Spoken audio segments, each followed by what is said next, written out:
అసలు ఇవాళ షాప్ ఎన్ని గంటలకు ఓపెన్ చేశారు? సార్ నేను 11:30కి వస్తా, నాకు డ్యూటీ 11:30. కాకపోతే ఇది 10:30కి ఓపెన్ చేస్తారు సండే కాబట్టి. నార్మల్గా డైలీ అయితే 9:30, 10కి ఓపెన్ చేస్తారు. ఈరోజు సండే కాబట్టి 10:30కి ఓపెన్ చేసి కావచ్చు అనుకుంటున్నా. ఇంకా నేను వచ్చేసరికి ఏం జరిగిందో తెలియదు. నేను బయటికి వచ్చే వరకు లోపల పోలీసులు ఎంతమంది వచ్చారట, ఏం జరిగిందని చెప్తున్నారు? ఏం తెలియదు సార్, నేను లోపలికి వెళ్ళలే, అసలు నన్ను పంపేయలే, ఎవరు నాకు గెలవలే, వాళ్ళు స్టాప్ ఎవరు నాకు గెలవలేదు. వచ్చి చూసేసరికి పరిస్థితి ఎట్లా ఉందమ్మా? నేను వచ్చి చూసేసరికి ఇక్కడ పోలీసులు అందరు ఉన్నారు. అమ్మ అటు వెళ్ళొద్దు అని అంటే నేను పక్కకు పంపిస్తాను. ఎన్ని గంటలకు వస్తారు? నేను 11:30కి వస్తాను. ఈ రోజు ఎన్ని గంటలకు వచ్చారు? 11:30కి వచ్చిన సార్. అంటే షాప్ ఎన్ని గంటలకు ఓపెన్ చేస్తారు రెగ్యులర్ గా? రెగ్యులర్ గా అయితే 9:30కి ఓపెన్ చేస్తారు. ఈ రోజు సండే కాబట్టి 10:30. అంటే ప్రతి ఆదివారం కూడా ఓపెన్ ఉంటుందమ్మా?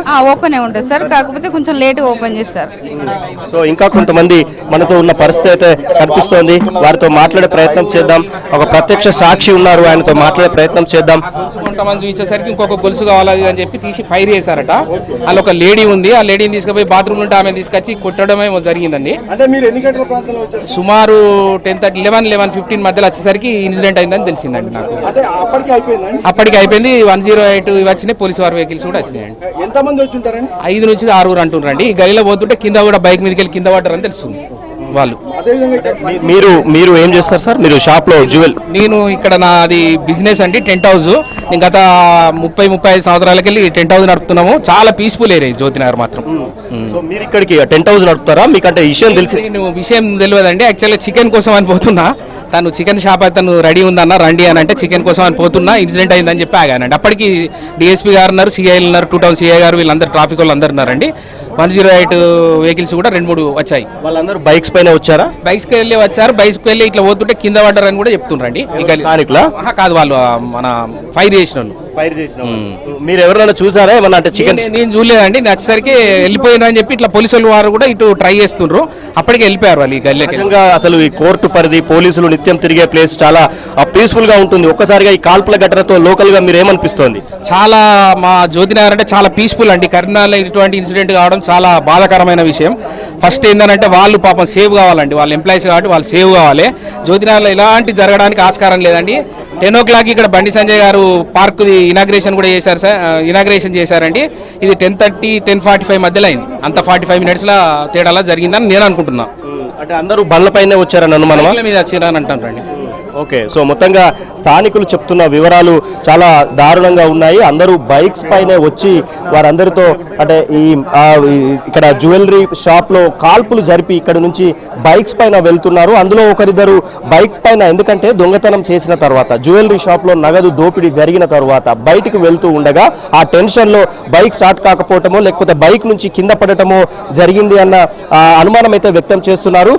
దాదాపు 200 మీటర్ల దూరంలో జ్యువెలరీ షాప్ కి 200 మీటర్ల దూరంలో పోలీసులు ఒక మ్యాగజైన్ అలాగే 2 బుల్లెట్స్ కూడా స్వాధీనం చేసుకున్న పరిస్థితి అయితే మనకు కనిపిస్తోంది. సో మొత్తంగా భీతావహ పరిస్థితి నెలకొంది. 4 గాయపడ్డ పరిస్థితి అయితే కనిపిస్తోంది. 5 నుంచి 6 ఈ జ్యువెలరీ షాప్ లో చొరబడి కాల్పులకు తెగబడ్డారని తెలుస్తోంది. ఈ రోజు ఆదివారం కావడంతో షాప్ ని 11:30కి ఓపెన్ చేసినట్లు మనకు సమాచారం అందుతోంది. సో మొత్తంగా కరీంనగర్ లో కాల్పుల ఘటన కలకలం రేపుతోంది.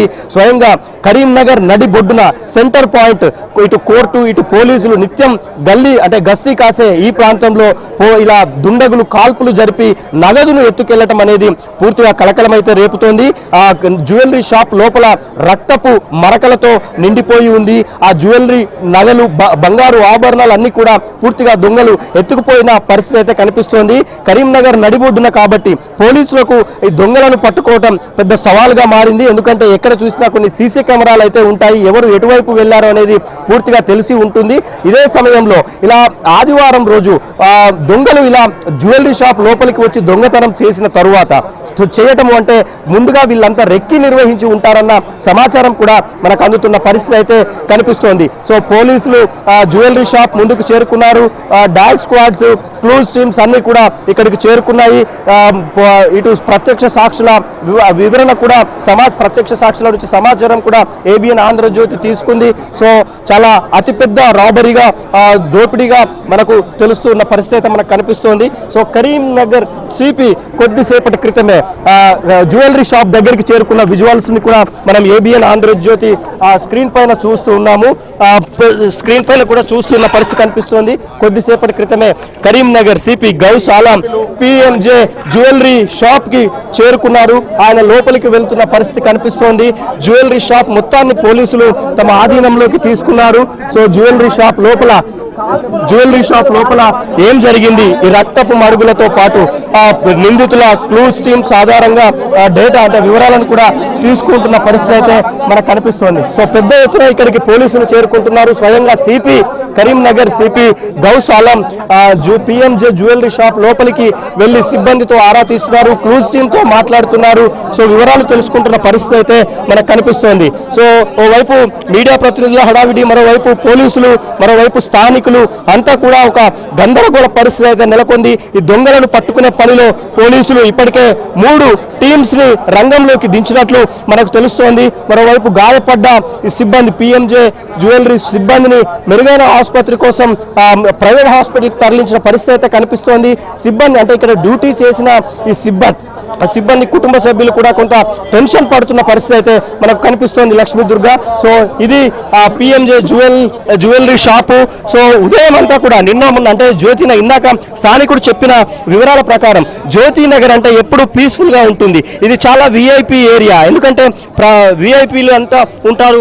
పోలీసులతో పాటు వివిధ ఉన్నత వర్గాలకు సంబంధించిన ముఖ్యులంతా ఇక్కడే విఐపీలంతా ఉంటారు. ప్రముఖ అంటే పొలిటీషియన్స్ కూడా ఉండే ఏరియా కావటంతో ఇక్కడ ఎప్పుడు కూడా నిత్యం సీసీ కెమెరాల పహారాలో ఉంటున్న పరిస్థితి అయితే ఉంటుంది.